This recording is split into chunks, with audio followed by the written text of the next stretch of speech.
Imagine being surrounded by individuals who initially appear trustworthy, only to uncover that they are the very source of your discomfort. What if I told you there are certain types of people who, despite their outward appearances, are unworthy of your trust and respect? Recognizing these individuals could be the key to transforming how you approach your relationships. As a wise figure once remarked, it takes years to build a solid reputation, but only moments to destroy it. Trust is the foundation of all meaningful connections, whether with friends, family, or acquaintances. But what happens when that trust is misplaced? In this exploration of Stoic principles, we'll delve into the various types of people who may not deserve your trust and respect. This isn't about making quick judgments. Rather, it's about exercising discernment and selecting who you let into your personal circle. Together, we'll navigate the complexities of these relationships, safeguarding not only your trust, but also your peace of mind. Number 1. The first type of person to be wary of is the manipulator. These individuals excel in the art of deception, weaving intricate webs of lies and emotional manipulation. They often present themselves with charm and apparent concern, but underneath, they are driven by a self-serving agenda, using others for personal gain. Their tactics are subtle, making their manipulation difficult to detect, creating a dangerous game where shadows obscure the truth. To recognize them, pay attention to discrepancies between their words and actions. They might promise much but deliver little, and their actions rarely align with their statements.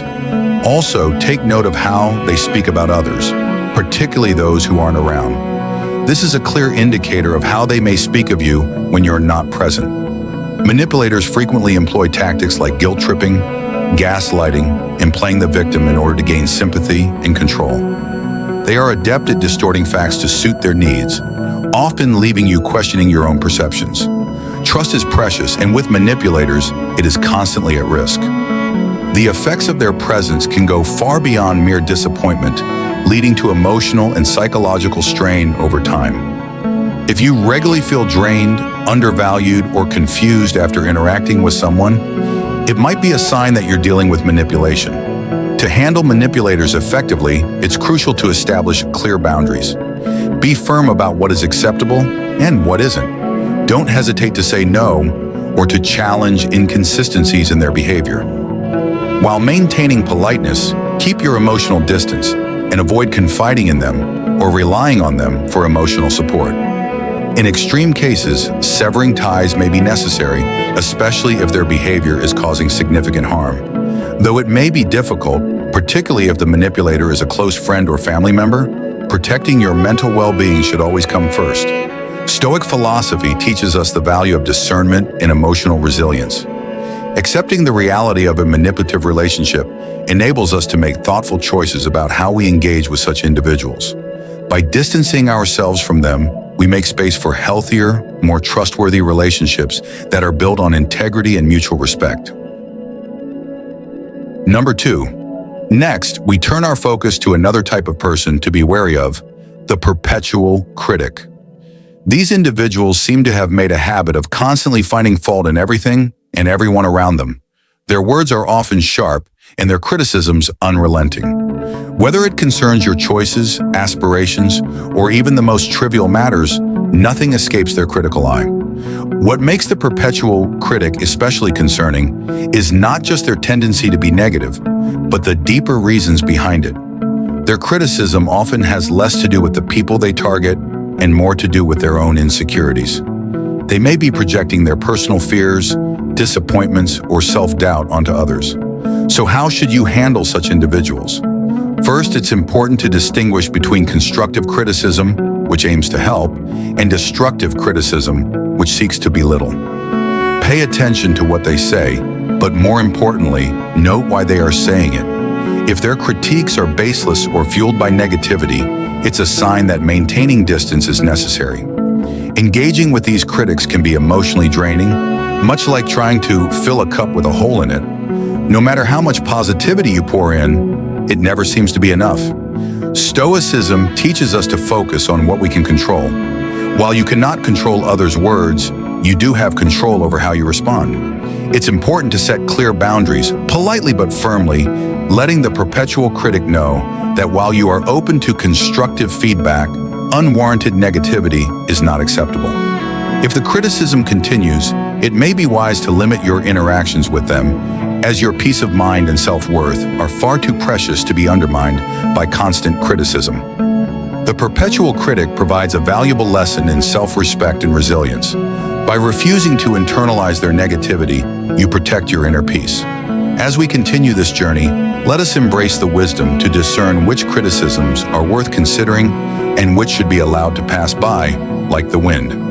Up next, we'll examine the third type of person, continuing our exploration through the lens of Stoic wisdom. Number 3, as we continue our journey, we encounter the third type of individual to be cautious about, the fair weather friend. These are people who are full of sunshine and smiles when everything is going well, but the moment you face a storm in your life, they disappear. Their friendship is like a leaf in the wind, present during your brightest days but absent when you face your darkest hours. The fair weather friend often seems charming and sociable, making you feel connected and valued. However, their loyalty is as fleeting as their presence. They're there for the celebrations and moments of joy, but when you need someone to offer support, understanding, or simply a listening ear, they vanish. Identifying a fair weather friend can be tricky, especially during good times. But when you're going through challenges, pay attention to how they respond. Do they change the subject, make excuses, or simply disappear until the skies clear again? These behaviors are clear signs of their inconsistency. Dealing with such individuals requires a balance of openness and caution. It's fine to enjoy their company, but be wary of relying on them for emotional support or sharing your vulnerabilities. Stoicism teaches us the value of inner resilience, urging us to rely on our own strength in the face of life's storms. Relying too much on fair weather friends can leave you unprepared when adversity strikes. While it's important to cherish the good times with them, it's equally essential to build a support system made up of people who stand by you unconditionally, those who will be there for you through thick and thin. These are the friends who truly deserve your trust and respect.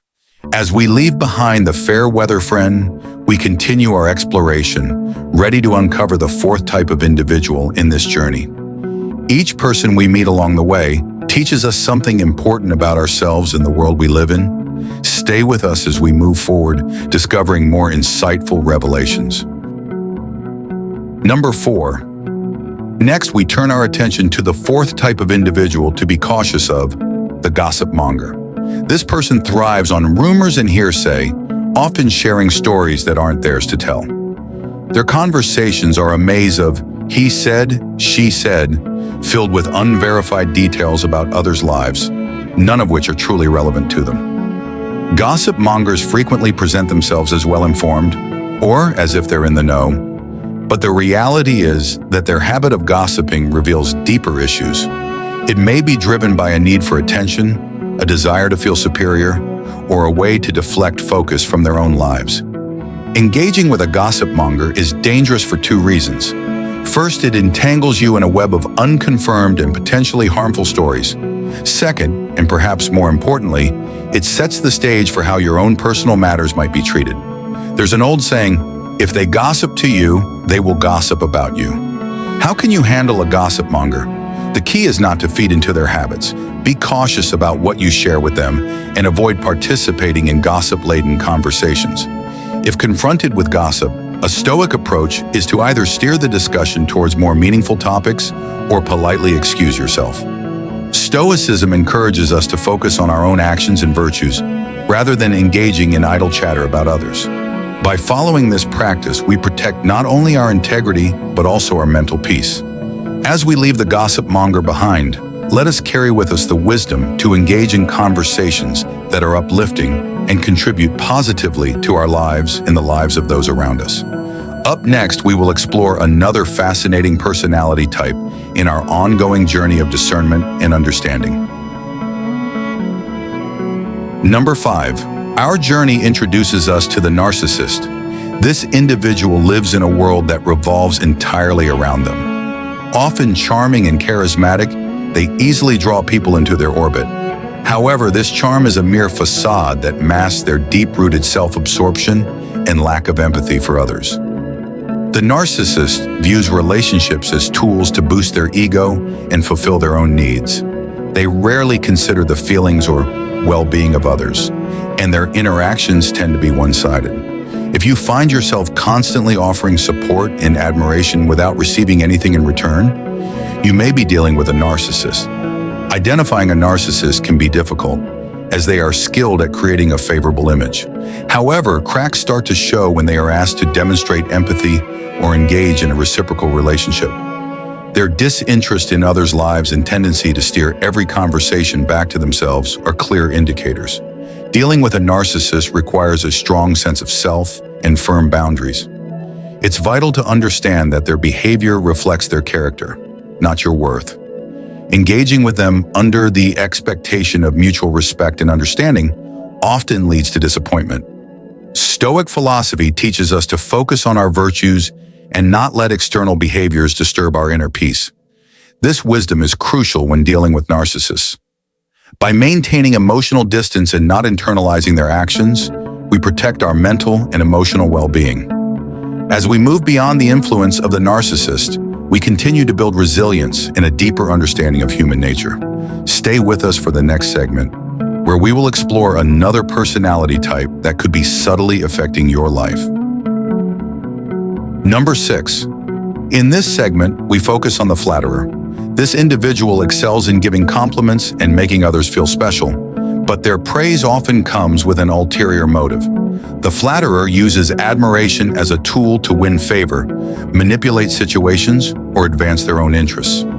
Initially, receiving such compliments can feel uplifting. However, it's important to recognize when the flattery is not genuine and is instead part of a calculated agenda.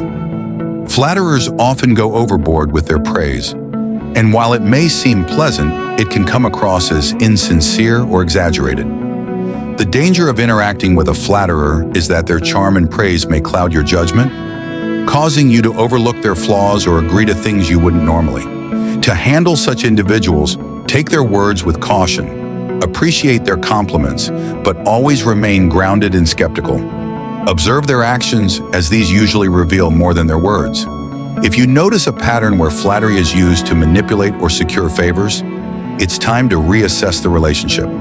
In Stoicism, we are reminded to value honesty and sincerity above superficial praise. The Stoics teach us to avoid seeking external validation and instead build our self-worth from within. By not relying on flattery, we maintain our independence and self-respect. As we conclude our discussion on the flatterer, we prepare to explore the next type of individual, delving further into the complexities of human behavior and the importance of discernment in relationships. Number 7. In this segment, we examine the victim. This individual consistently views themselves as being overwhelmed by misfortune, always at the mercy of circumstances beyond their control. They often present themselves as the perennial underdog, unjustly wronged by others and by life itself. While empathy for those facing hardships is important, the victim adopts this mindset as a core part of their identity. Their narrative often revolves around seeking sympathy or avoiding personal responsibility. The challenge with engaging with such individuals lies in their refusal to acknowledge their own role in their circumstances. They rarely accept accountability, preferring instead to attribute all their problems to external factors. Interacting with a victim can be emotionally draining because their conversations are dominated by complaints and grievances, leaving little space for positive or constructive dialogue. Identifying a habitual victim involves recognizing their pattern of blaming others and externalizing their issues. They often resist taking action to improve their situation, choosing instead to remain trapped in a cycle of perceived helplessness. When dealing with the victim, it's important to balance compassion with self-preservation. Offering support and advice is valuable, but be cautious not to become entangled in their negativity. Encourage them to take responsibility for their actions and to seek solutions rather than simply wallowing in their fate. In Stoicism, we learn to focus on what we can control: our actions, responses, and judgments. This principle is especially relevant when interacting with the victim. While we can offer guidance, it's ultimately up to them to take charge of their lives. Recognizing when to help and when to step back is vital for maintaining our own emotional health. As we move beyond the victim, we continue to learn the importance of discernment, balancing compassion with wisdom and knowing when to provide support and when to protect ourselves. Number 8. We turn our focus to the envious. This type of individual harbors a silent resentment towards the successes and achievements of others. While they may appear supportive on the surface, underneath they often struggle with feelings of jealousy and inadequacy. Envy is a subtle emotion and does not always manifest openly, making it one of the more insidious traits to recognize. An envious person might offer backhanded compliments, downplay your accomplishments, or engage in passive-aggressive behavior to undermine your success. They may even attempt to mimic or outdo your achievements, not out of inspiration, but out of a desire to compete and prove their superiority. Identifying envy can be tricky, as it often hides behind a facade of friendliness or admiration. Pay attention to how the person reacts to your successes. Do their congratulations feel genuine, or do they subtly diminish your accomplishments? Do they frequently compare their achievements to yours? These are clear signs of envy. Dealing with envious individuals requires tact and a solid sense of self-worth. Don't allow their envy to diminish your achievements or dampen your spirit. Celebrate your successes, but be mindful of whom you share them with. While it's natural to want to share good news, it might be best to be more reserved with an envious person. In Stoic philosophy, we are encouraged to focus on our own path and not be swayed by the negative emotions of others. Envy reflects the inner turmoil of the envious person, not a true evaluation of your worth. By understanding this, you can interact with the envious without internalizing their negativity. As we conclude our discussion of the envious, we prepare to explore the 9th and final personality type in our journey. Each personality type we have examined offers valuable insights into human behavior and teaches us the importance of choosing our associations wisely. Number 9. We arrive at the final personality type, the judgmental. This individual is characterized by a tendency to make quick and harsh judgments about others. They often hold rigid views of the world and are intolerant of opinions and lifestyles that differ from their own. The judgmental person is quick to label, criticize, and dismiss others without attempting to understand their perspectives. Dealing with the judgmental can be challenging because their harsh critiques often lack empathy and understanding. They may have a sense of moral or intellectual superiority, believing that their way of thinking is the only correct one. Their judgments are not just opinions, but proclamations that can impact relationships and social dynamics. Identifying a judgmental person involves recognizing signs of inflexibility in their attitudes and a lack of openness to different viewpoints. They often resist engaging in meaningful dialogue, preferring instead to impose their views on others. When interacting with a judgmental person, it's important to maintain your values and not be swayed by their narrow-mindedness. Stay true to your beliefs and avoid being drawn into fruitless debates. The key is to acknowledge their opinions without internalizing them and to agree to disagree, maintaining a respectful distance. In Stoic philosophy, we are encouraged to develop our character and judgments based on reason, empathy, and understanding. We are taught to be open-minded and to recognize the value in diverse perspectives. This approach helps us interact with the judgmental without being affected by their narrow views. As we conclude our series on the 9 types of people who may not deserve our trust and respect, it's important to remember that this isn't about casting judgment ourselves. Rather, it's about being aware and making informed decisions about the people we allow into our lives. Each of these personality types offers valuable lessons about human nature and the importance of surrounding ourselves with positive, supportive, and open-minded individuals. Thank you for joining us on this enlightening journey through the complex terrain of human relationships. As we navigate our interactions with others, let's carry with us the wisdom and discernment we've gained. The quality of our relationships greatly influences our happiness and well-being. Choosing wisely who we trust and respect is not just about protecting ourselves, it's about cultivating a life filled with genuine connections and positive experiences. In the spirit of Stoicism, let's embrace emotional resilience, the value of true understanding, and the strength that comes from knowing ourselves and others deeply. Let's apply these insights to build richer, more meaningful relationships that elevate both our lives and those of the people around us. Stay thoughtful, stay curious, and above all, stay true to the path of self-improvement and understanding.